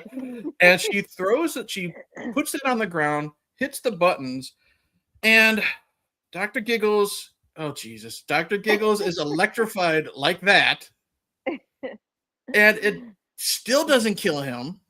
He falls to his knees, and then I'm trying to think. She grabs two of his medieval instruments. She says something. I think she says, like, take two of these and call me in the morning. Something like that. Stabs him in the chest. And then he takes like 5 minutes to die. The longest death scene ever. He looks at the camera, like breaking the fourth wall with drool coming out of his mouth, and asks, is there a doctor in the house? Oh, God, that's right. So, done dead. And then I was like, is it over? Is it over? Finally. So backtracking just a little bit, because I didn't do much writing around this part because it was just all too much.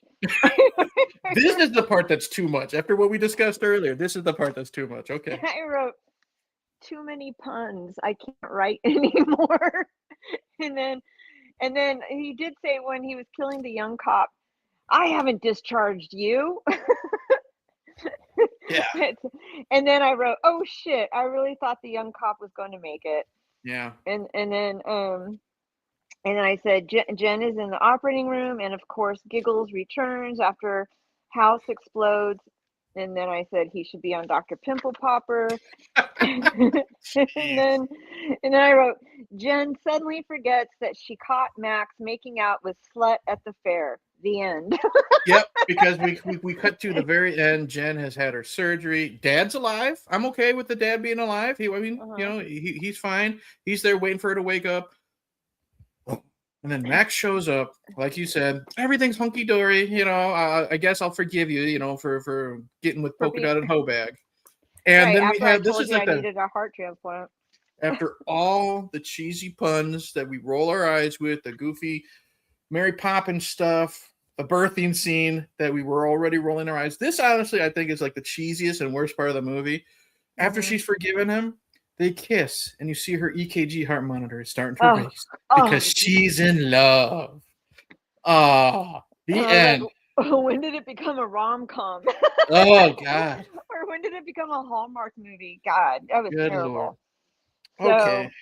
So, my friend Melissa Hill, we know we have two requirements for this show. Yeah. What is your favorite scene, and what are you rating this film, unless there is something else you want to discuss?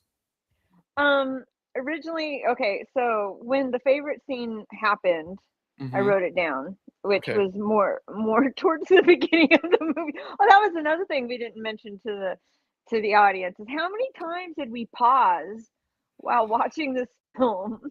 I think I started watching this last night, and I got a little too drunk, and I'm like, I can't pay attention. So I just put on like a Thor movie, Chris Hemsworth. I'm like, I don't have to pay attention to this while I go make my food. And then I watched it this morning. I had to take some breaks, and then of course we had the scene where my daughter was eating lunch during that one scene. I probably had to pause it a good 10, 15 times. I didn't necessarily have to walk away and vacuum like someone had to do. But in my opinion, like I said, I think my last text to you, or no, I put it on your Facebook post. It's not the worst thing we've watched, but it's definitely we've watched a hell of a lot better.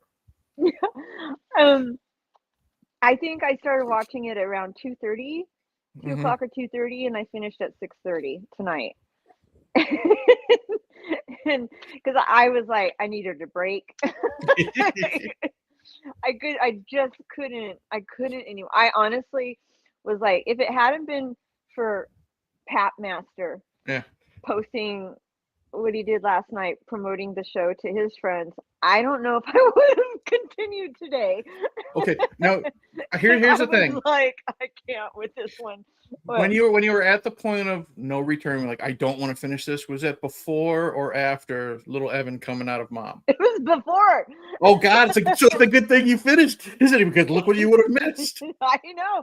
I was like, I don't know. I remember started watching. I was watching it for a while, and then I pushed pause and went and did something. I think I went and made myself something to eat. I grilled Yeah, some. this is the perfect movie to eat after watching. Yeah. I was like, I better eat now before it gets too bad, because Yeah. as we both discussed in our text message back, it's kind of slow Yeah. moving. It wasn't like off, straight from the get-go, like slaughter. Right, because the thing is, So he kills almost all of her friends within like the first half hour of the movie, and then it's just a lot of him stalking Jen, and then exposition, and then more stalking. So a lot of the kills are taken out of the movie, like again, with still an hour left to go. So you had that little bit of the middle. You're just waiting for something to actually happen, but they yeah. definitely make up for it when stuff does happen. Right. So I came back from eating, and I made, it was something that wasn't gonna, it was like grilled vegetables. So yeah, I thought, okay, that I could eat that. A grilled vegetable sandwich. Like, there was no meat involved or anything like that. Anyway, and it was covered by bread, so I didn't see any of the colors. But anyway, so after I finished eating that, I came back to the TV, and I was only at 35 minutes, and I was like, oh Jesus Lord. I still have an hour and a half of this. No, I mean, I still have an hour of this, because it's like Right. an hour and 35-minute movie, something. Mhm. And that's when I was like, I can't do it. Can't. And then, so I started watching some more, and then, the dogs are doing their usual thing where they're interfering with my ability to watch. So I let them outside, and then I was like, I'm gonna do some vacuuming. So anyway, yeah, it took me 4 hours to watch, because I just couldn't. But all right. So initially, my favorite scene was the House of Mirrors. I thought that scene Mhm. was really cool because it was different than everything else. You know what? I'm gonna still stick with that as my Okay. favorite scene. Sure.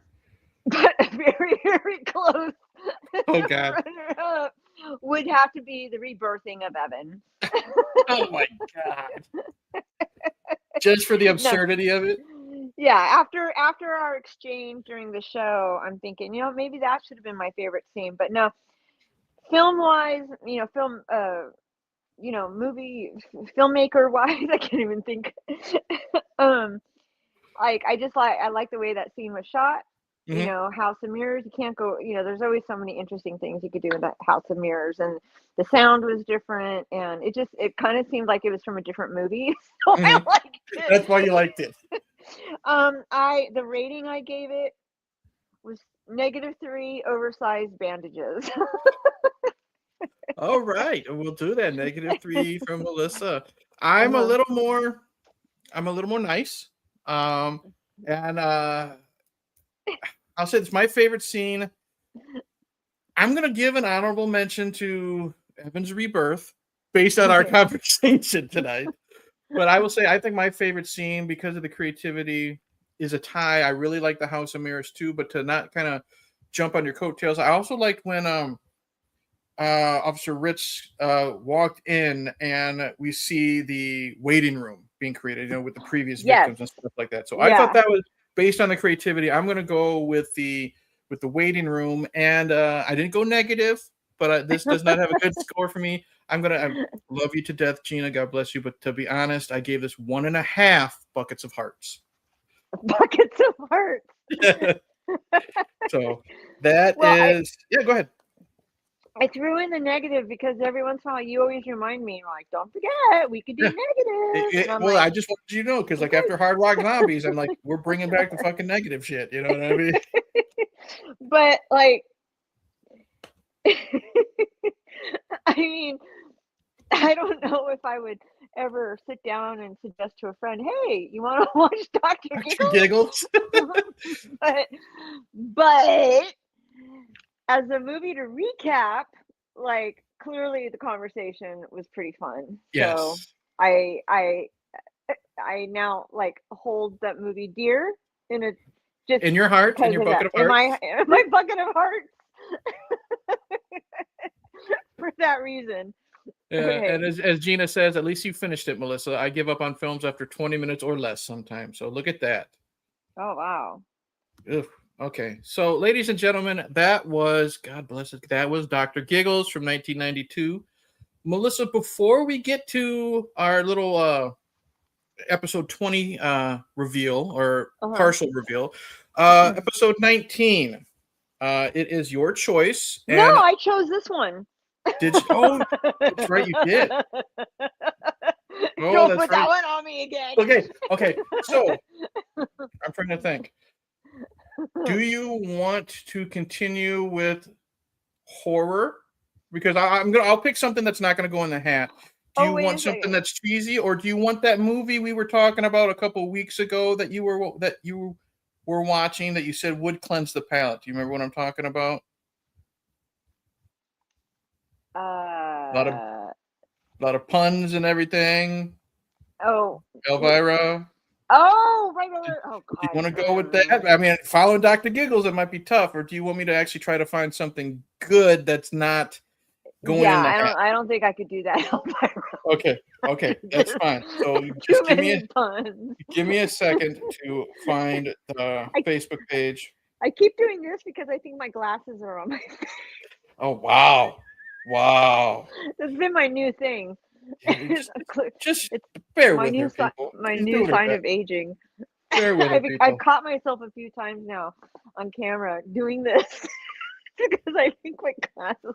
And then this morning, I was like, all I have are dogs around me. So I talk to them out loud all the time. And I'm like, okay, guys, where are my glasses? Have you seen my glasses? Oh, they're on my face. So good Lord. Okay. I think okay. No, do you want to keep it in the horror genre? Do you want me to mix it up? Do you want me to do air quotes good movie, scary, anything, or just you want me to just blindly pick out of the folder? Because it's up to you. If I don't want to put you through another Dr. Giggles type of situation. Let's try to do a good movie. Okay. I have with horror because I do have a couple ideas. If you stick with horror, it's up to you though. All right, I'll pick. Okay. You'll pick? I'll pick. Ready? Okay. Here's my pick. Uh-oh. Hellraiser 1 and 2.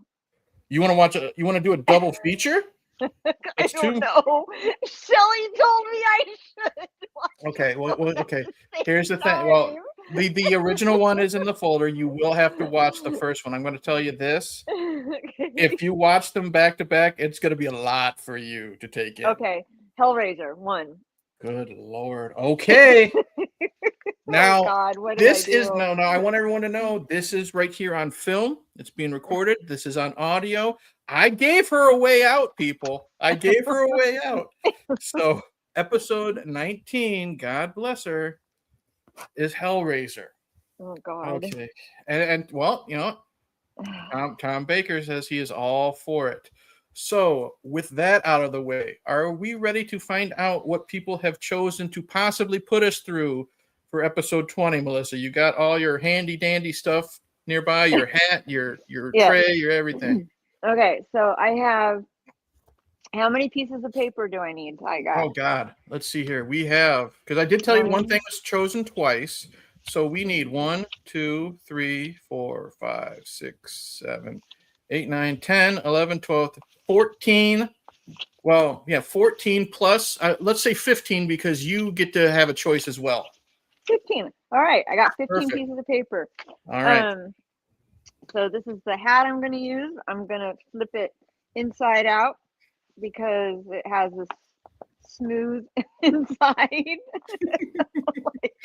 That's exactly that's what Evan Jr. was saying. I was going to say like Evan's mom.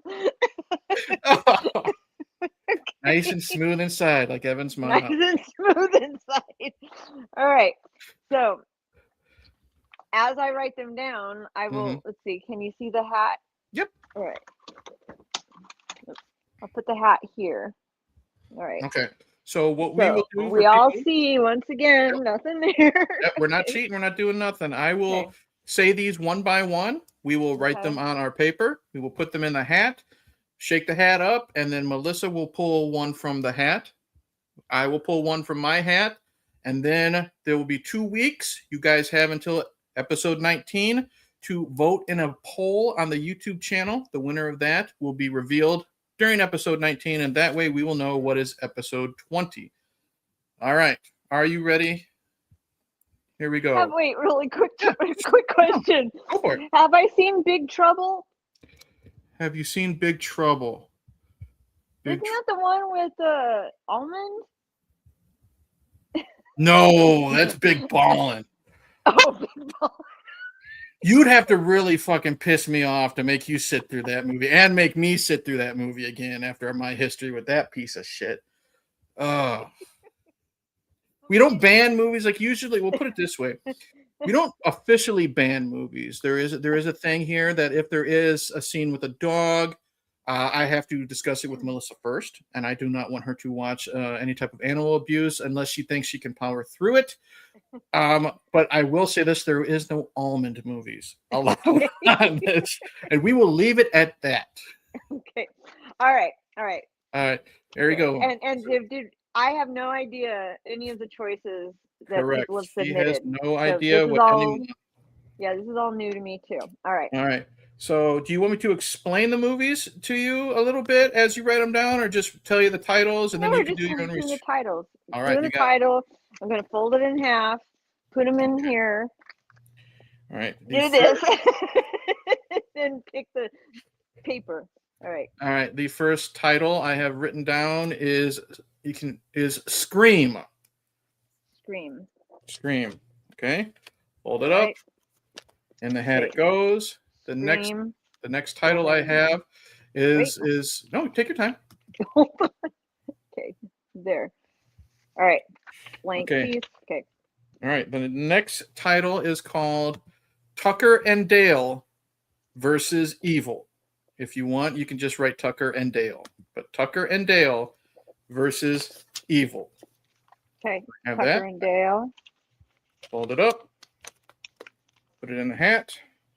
Next we have, oh God, there we go. Shelly's back on the list. We have my dear friend Melissa, Basket Case. Basket Case. We get stuck with Basket Case, you'll understand, Melissa. You'll understand. All right. Basket Case. I got Basket Case here. You can't really see with the light. There you go. Basket Case. All right. Up next is one super fan Barb and I recently discussed, and is one you actually texted me about. Killer Clowns from Outer Space. Okay, those are all the K's, right? Yep. That's right. Yep. Because when I you were asking about the popcorn.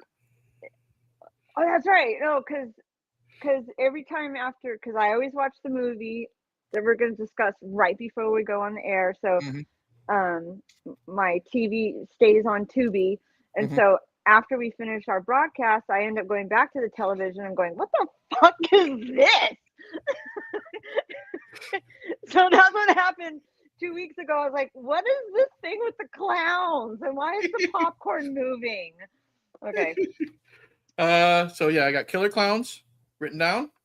Okay. Put that in the hat. All right.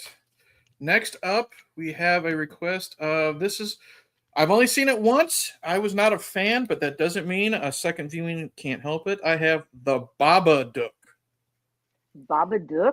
Babadook. Babadook.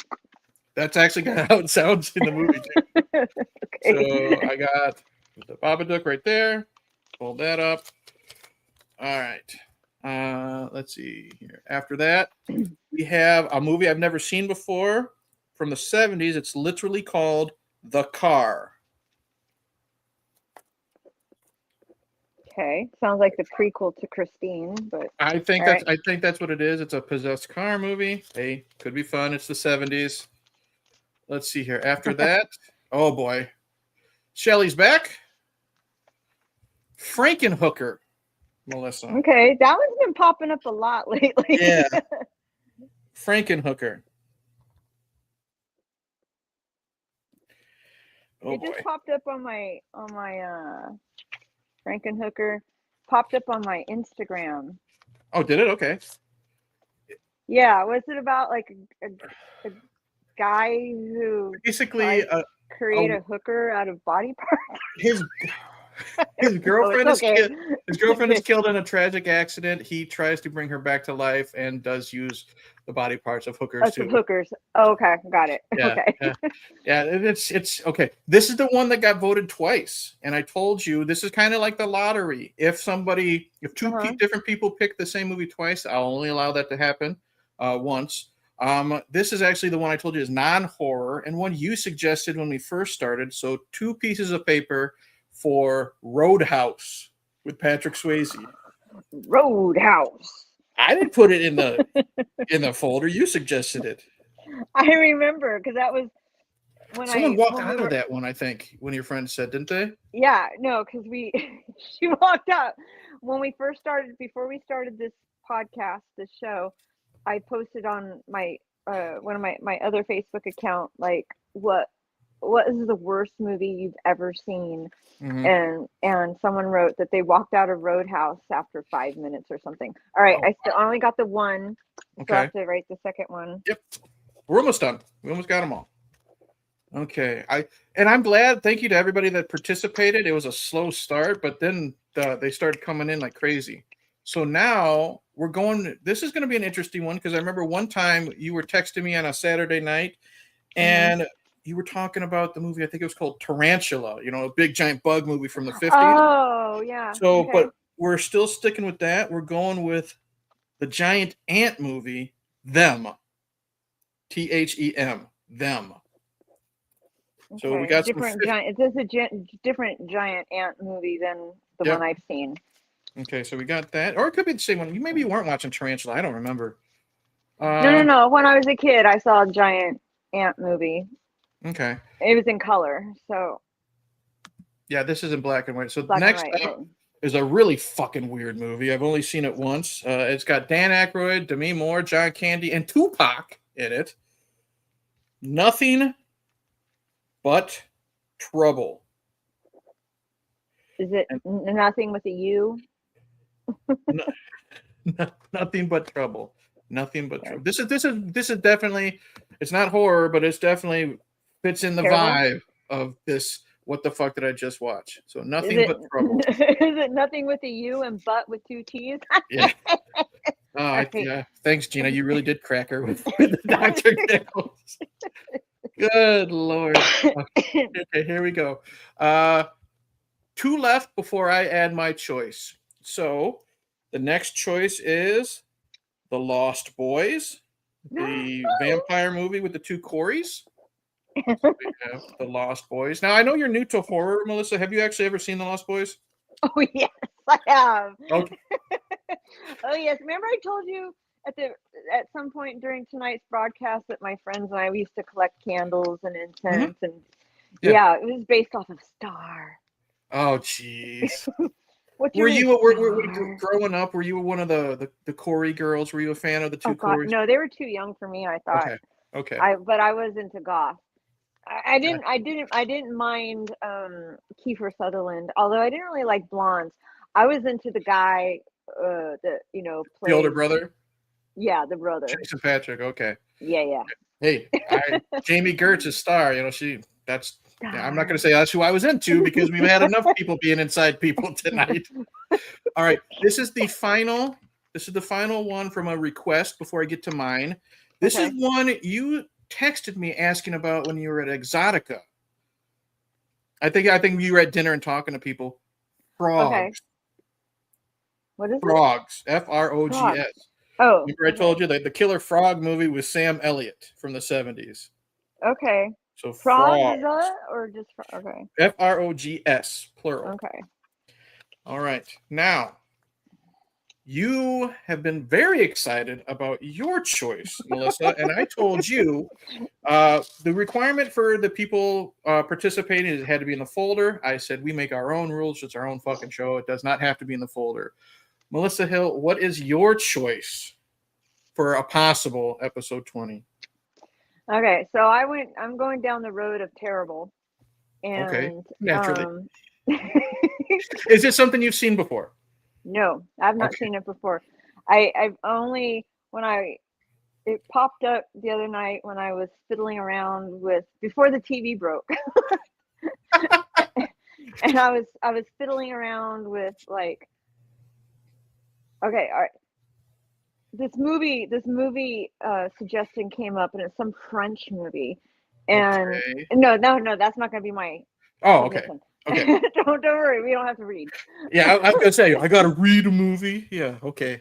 Thanks, anyway, Neil. some French movie that is in black and white, and it's like, stop, let's make love, or something so terrible. Anyway, I clicked on it, and because I clicked on it, all these other really terrible movies suggestions came up. So I'm gonna go with Gas Pump Girls. What the fuck is Gas Pump Girls? I think it's from the 70s, and it's about girls that pump gas. Gas Pump Girls from the 70s. I wonder if that's like a women exploitation movie where it's just boobs and fighting. Yeah. All right. I'm hoping it's worse than Porky's, because when you said the other day, you're like, "Do you want a hint?" And I go, "Please don't let it be Porky's." Yeah. Nope. I have never fucking heard of Gas Pump Girls. I will be doing some research. Whether I'll put it this way: if it's not picked, I'll put Gas Pump Girls in the folder regardless. Okay. It looks really terrible. It just looks like, kind of like maybe along the lines of Car Wash. Remember that movie? Working at the car wash. I've seen that. Yep. Okay. All right. What's your my choice is because again, this is your journey into horror, and we once did. You got to watch the classics, and that's how we were stuck watching fucking Halloween, and Dr. Loomis didn't do a goddamn thing. I just figured we're gonna keep with the classics in the 80s, and I just put down the original Nightmare on Elm Street because I wanted to watch something scary. I wanted to watch something good. I wanted to watch something that wasn't little boys coming out of their mom's belly. If you gotta convince Neil to come visit you in 4 weeks. The Johnny Depp death scene. Yeah, Johnny Depp in his half shirt showing off his belly button and everything. This is a scary fucking movie.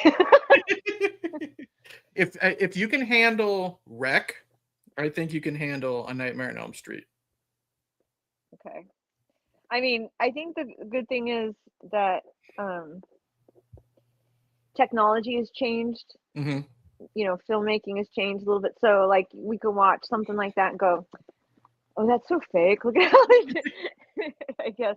But I mean, from a person, I used to have terrible nightmares all the time, and my screen went black. Why did that happen? That's weird. I still got you here. You're fine. It's weird. The tablet went black. I guess people went out of the chat. Maybe, I don't know. Like, why did the screen? Anyway, I can't remember what I was gonna say, but watching that one when it first came out, it terrified me. Yeah. Okay. And there's a street around here named Elm Street, and every time I drive by it, all right, Nightmare on Elm Street. I work on an Elm Street, so like my dad, yeah. Okay. Got everything. Is anybody left? Yeah, we still got 8 people here. We got 8 Okay. people here, and I'm not going to go through all of the comments, but they're talking their ears off about our choices and stuff. So I got my hat, and Okay. I got my little Friday the 13th hat. Barb's still here. Oops. Gina's still here. Pap's here. Tom Baker is here. Looks like the All right, I the just regular opened it band. back up. Yeah, the regular band of misfits are here. Barb says she loves Roadhouse, Melissa, so you never know. Roadhouse. The thing is now, Tarantula was his first role. Who's that? Clint Eastwood. Clint Eastwood is in Tarantula? He's in the that's very right. end. He's in the very end. He's the pilot that drops the bomb on it. That's right. Yep. That's right. I remember now. I was working at a client's house watching it. Is that what it was? It was Tarantula. Okay. Yeah. So I think I did see that. Yep. And then it was like I was on some what do you call it? The guy, the You were Sven watching. Gulli. Yeah, you were watching Sven Gulli. Yep. Yeah. He's basically Chicago's Elvira. Okay. So shuffle Right. it up, and I will shuffle up my papers. I'm moving them around. My hat isn't as big as Melissa's, but it'll work. Moving things around, not seeing. Right. Oh, that's what I should do. I can't see anything. So. All right, Melissa, we'll do ladies first. You pick out your choice. So many choices in here. All right. And like I said, Melissa will pick a choice. I will pick a choice. And then for 2 weeks, there will be a poll for you guys to vote what we are happy to be watching for episode 20 or whether it's another Dr. Giggles. So. Okay. All right. So I'm going to go on your count. Oh, you want to do it at the same time? Yeah. Okay. Or no. I want you to tell me when to pick. Okay. All right. 3, 2, 1. Melissa, your choice is. Oh Lord, what is it? Roadhouse. Okay. All right. So episode 20 could possibly be Roadhouse. And I am mixing up again. I'm not looking. I'm shuffling because I got post-it notes, so a lot of them are sticking together. But I swear I'm doing the honor system. I'm not looking. All right, Melissa, you go ahead and do your countdown, and I will pull one out. All right. 3, 2, 1, pick. All right.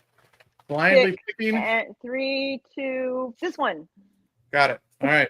So if it's Roadhouse, I will pick again. All right.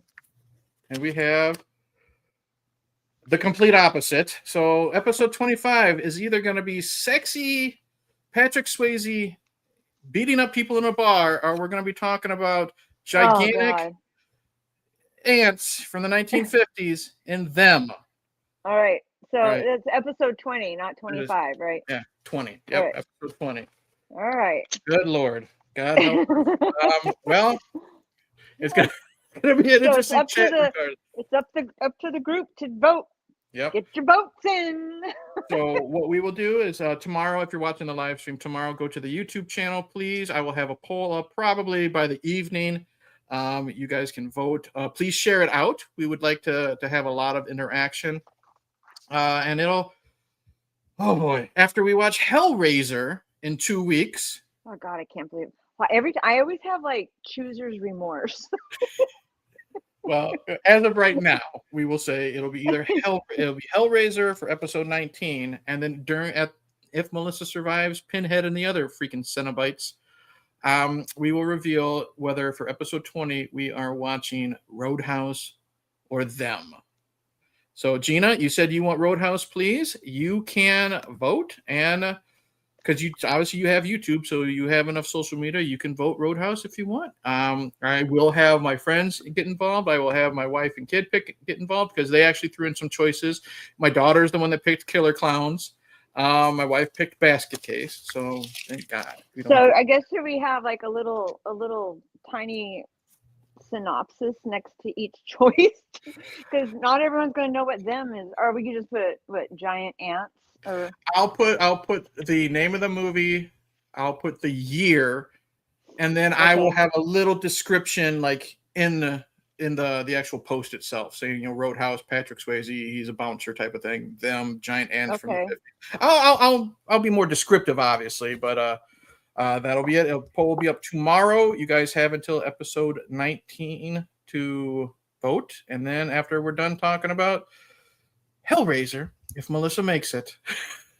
I gave you the chance. You said you wanted to pick it. I gave you the chance. We will decide what we're doing for episode 20, either Roadhouse or them. So any final words before our usual send-off about Dr. Giggles or anything? What else is there to say tonight, Melissa? No, I mean, tonight, the movie was, but I really enjoyed our show tonight. It was a lot of fun, and Yeah, thanks, Barb. I love when your friends participate. Yeah, it was a lot of fun. Thanks, Barb.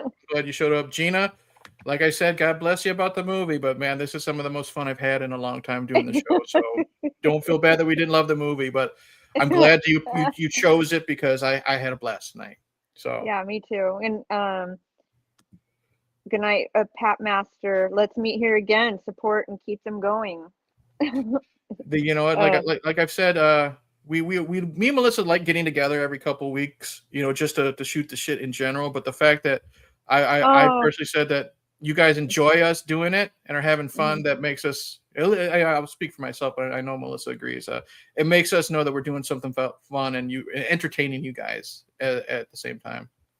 I feel bad. Someone was really rooting for Scream, the movie Scream. Yeah, don't. You know what? Don't worry, Barb. That's Barb. Barb's a big Scream head, and that was her vote. But if it's in the folder, we're gonna do it. Melissa will eventually see Scream, just not for episode 20. It is what it is. So with that, we've rambled on. We've talked a lot longer than the movie. I think we literally talked about Evan Jr. giving birth for 20 minutes. But with that. Don't worry, Tom. You know what? You may not have joined the other lives, but you know what? You can keep joining the lives in the future. You know what? And there's always the playlist. You can always watch the old episodes. We're just happy you're here and you're enjoying the fun. But with that, I'm Eric. That's Melissa. Melissa, how do we always end it? What 3 words do we say? Adopt, don't shop. There we go. Hey, she got it. She was guessing, but that's it. She's broken, guys. God bless her. She's trying. So with that, guys, we will see you. Well, I'll see you in 2 weeks for Hellraiser. Hopefully, Melissa shows up. So, and then, oh boy, episode 20. But with that, okay. we'll see you All next. right. Cheers. Good night, everybody. Okay, bye.